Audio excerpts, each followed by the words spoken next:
Bismillahirrahmanirrahim. Assalamualaikum warahmatullahi wabarakatuh.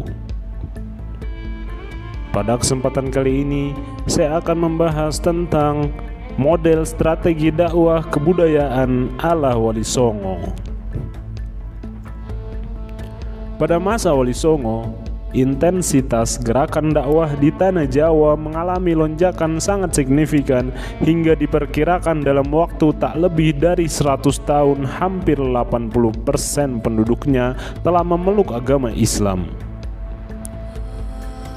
Bagi seorang juru dakwah, mengubah sebuah tatanan masyarakat yang sangat kompleks memang tidaklah semudah berdebat secara ilmiah dan logika. Oleh karena itu, dalam dakwanya kepada masyarakat Jawa, tidak jarang para wali menerapkan beberapa model dakwah dengan memasuki unsur-unsur kebudayaan yang ada di masyarakat. Para wali berani memasuki wilayah ini tentu dengan sebuah prinsip yang tidak dapat ditawar, yaitu senantiasa membolehkan adat dan norma yang sesuai dengan ajaran Islam dan membuang serta mengganti adat yang berbau kesyirikan dengan memasukkan unsur Islam ke dalam adat istiadat tersebut. Beberapa contoh dakwah melalui kebudayaan yang dipelopori oleh para wali diantaranya adalah mengubah dan memperbarui konsep gamelan Jawa. Metode dakwah ini dilakukan oleh Sunan Bonang.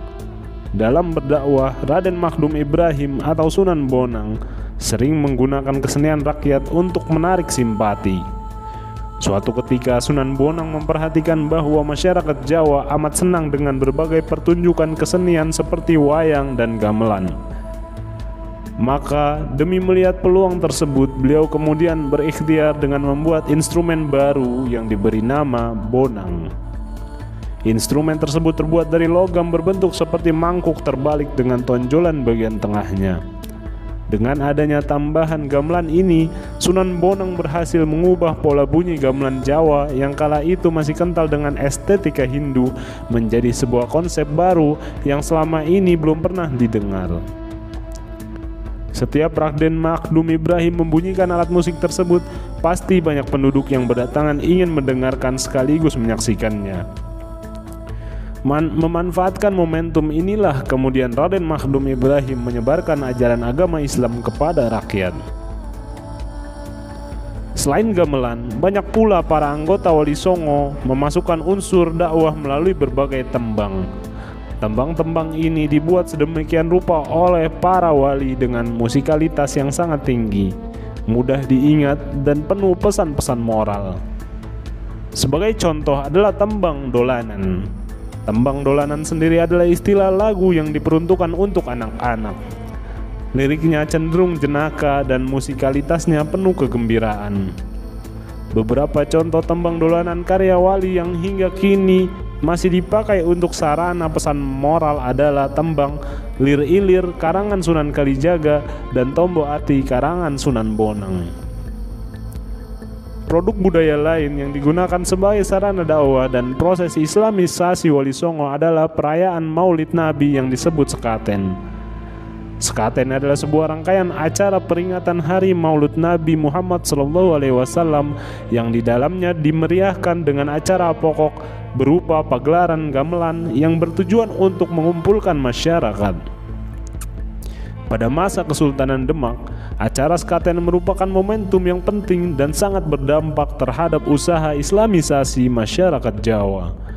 Pada setiap acara peringatan Maulid Nabi Muhammad SAW di Masjid Agung Demak selalu dibunyikan gamelan Kiai Sekati. Merasa tertarik dengan acara ini, kemudian banyak masyarakat datang berbondong-bondong untuk mendengarkan lantunan bunyi-bunyi gamelan tersebut sambil menikmati hidangan yang diberikan oleh pihak Keraton Demak. Sembari menunggu memperoleh bagian makanan yang sudah disediakan, mereka diberi penerangan tentang agama Islam dan utamanya adalah riwayat hidup Nabi Muhammad SAW. Setelah selesai pembacaan kisah hidup Nabi Muhammad SAW, maka kemudian mereka diajak untuk bersama-sama menikmati makanan yang telah didapat sambil didoakan agar hati mereka terbuka untuk menerima Islam. Dari sinilah kemudian banyak masyarakat yang tertarik kepada ajaran Islam. Kebanyakan dari mereka merasa sangat dihargai sebagai masyarakat kelas bawah. Betapa tidak, sebelum kedatangan Islam, sebagai masyarakat biasa, orang-orang Jawa akan sangat susah untuk sekedar bisa memasuki kompleks istana kerajaan, apalagi dapat bersama-sama menyantap hidangan dengan mereka kaum bangsawan. Mereka sadar betul bahwa Islam adalah agama yang sangat meninggikan akhlak dan sangat jauh dari pengotak-kotakan golongan. Apalagi kisah Nabi Muhammad SAW yang selalu mereka dengar sebagai tokoh paling dihormati dan dicintai, digambarkan bukan seperti dewa-dewa yang hidup tak terjangkau, melainkan Nabi Muhammad adalah sosok yang sangat bersahaja dan hidup sangat dekat dengan umatnya.